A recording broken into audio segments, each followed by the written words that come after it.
Владата на Република Македонија на последната 22 седница донесе одлуки поврзани со спроведување на планот 369, кои се од интерес на локалната самоуправа и се однесуваат на енергетиката, информираат од владината пресслужба.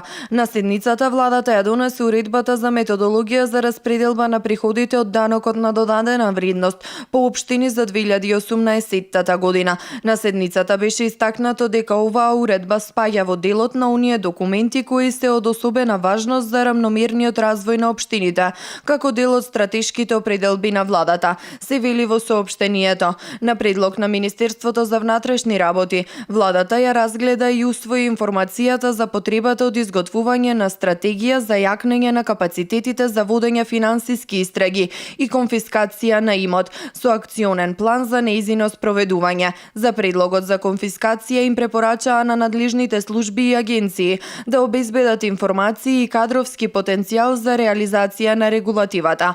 Усвоена е и информација во врска со формирање работни групи за подготовка на нацрт текст на нов закон за енергетика. Министерството за економија во координација со кабинетот на заменик председателот на владата задолжен за економски прашања треба да формираат работна група која ќе ги координира активностите поврзани со подготовката на нацрт текст за нов закон за енергетика. На седницата биле усвоени и повеќе извештаи за работењето на јавни предпријатија, како и извештаи за реализација на годишни програми во надлежност на владата.